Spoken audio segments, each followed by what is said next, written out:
નમસ્કાર મિત્રો હું છું ડૉક્ટર મહેશ દાફડા. મિત્રો, એજ્યુકેશન ટચ નામની આ ઘર આંગણાની યુટ્યુબ ચેનલમાં આપ સૌ મિત્રોનું હાર્દિક સ્વાગત કરું છું. મિત્રો, આ ચેનલ પર 1111 જેટલા ઇંગ્લિશ વ્યાકરણના વિડીયો અવેલેબલ છે.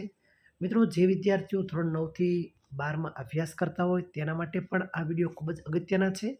તેમજ જે વિદ્યાર્થીઓ સ્પર્ધાત્મક પરીક્ષાની તૈયારી કરે છે તેના માટે પણ આ અંગ્રેજી ગ્રામરના વિડીયો ખૂબ જ ઉપયોગી બની રહેશે. તેથી મિત્રો, આ ચેનલને વધુ લોકો સુધી, વિદ્યાર્થીઓ સુધી પહોંચાડી આપ પણ એક યજ્ઞ કાર્યના સહભાગી બનશો તેવી હું આપની પાસે અપેક્ષા રાખું છું. મિત્રો, હાલ કરંટ અફેર્સ પણ એક પરીક્ષાનો, સ્પર્ધાત્મક પરીક્ષાનો એક ભાગ બની ગયો છે. મિત્રો, જે વિદ્યાર્થીઓ સ્પર્ધાત્મક પરીક્ષાની તૈયારી કરે છે એ વિદ્યાર્થીઓ દેશ વિદેશમાં બનતી અનેક ઘટનાઓથી વાકેફ બની રહે તે માટે કરંટ અફેર્સ પણ પરીક્ષાનો અત્યારે એક ભાગ બન્યો છે. દોસ્તો, આજે 192મો એપિસોડ જ્યારે હું આપને આપી રહ્યો છું ત્યારે ખરેખર હું ખૂબ જ આનંદ અનુભવી રહ્યો છું. મિત્રો, દેશ દુનિયામાં બનતી દરેક ઘટનાથી સ્ટુડન્ટ છે એ હંમેશા માહિતગાર રહેવો જોઈએ. એ હેતુસર અહીંયાથી કરંટ અફેર્સ પ્રસ્તુત કરવામાં આવે છે અને જે પરીક્ષા માટેનો પણ એક હિસ્સો બન્યો છે. તેથી મિત્રો, આ વિડીયો વધુમાં વધુ વિદ્યાર્થીઓ સુધી પહોંચાડી આપ પણ એક આ સારા કાર્યના સહભાગી બનશો એવી હું આપની પાસે અપેક્ષા રાખું છું.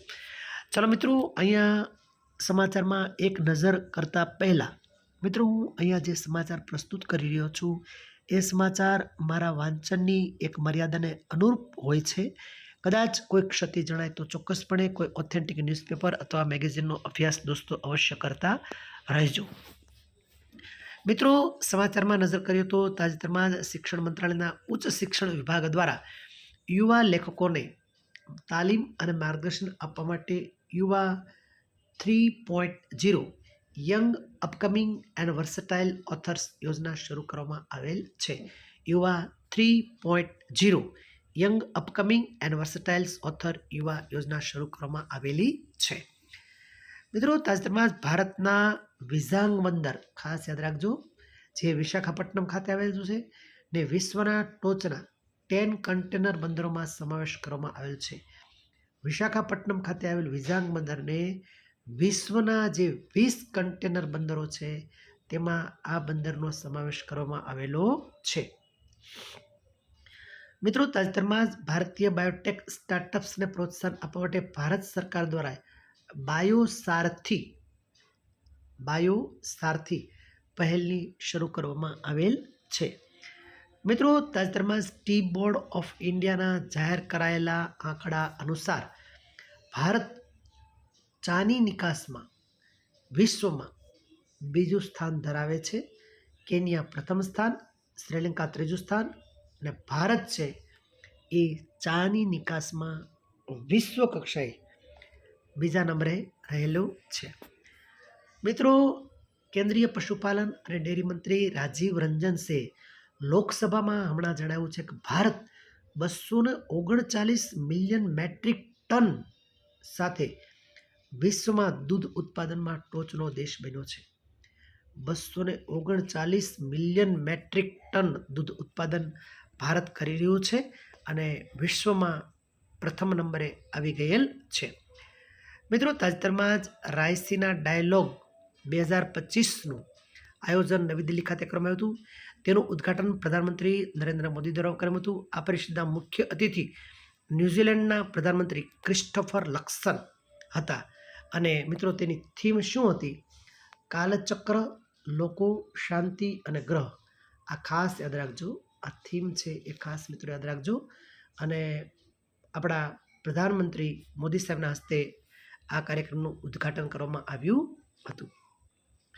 મિત્રો, તાજેતરમાં જ નવી દિલ્હીના ભારત મંડપમ ખાતે કેન્દ્રીય આરોગ્ય અને પરિવાર કલ્યાણ મંત્રી જગત પ્રકાશ નડ્ડાની અધ્યક્ષતામાં રાષ્ટ્રીય આયોગ મિશન માટે મિશન સ્ટીયરિંગ ગ્રુપની 9મી બેઠકનું આયોજન કરવામાં આવ્યું હતું.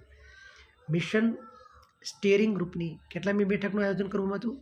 9મી બેઠકનું આયોજન કરવામાં આવ્યું હતું.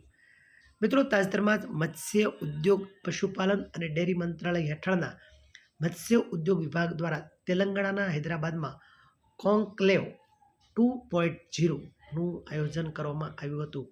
ખાસ યાદ રાખજો, કોન્ક્લેવ 2.0 તેલંગાણાના હૈદરાબાદ ખાતે આ આયોજન કરવામાં આવ્યું હતું.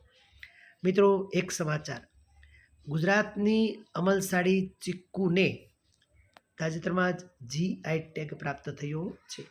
ગુજરાતની અમલસાડી ચીક્કુને GI ટેગમાં સમાવેશ કરવામાં આવ્યો છે અને તામિલનાડુની કુંભકોણમ સોપારી પત્તા, ખાસ યાદ રાખજો, કુંભકોણમ સોપારી પત્તા અને કન્યાકુમારીના થૌલાઈ ફૂલની માળા, આમનો પણ GI ટેગ પ્રાપ્ત થયો છે.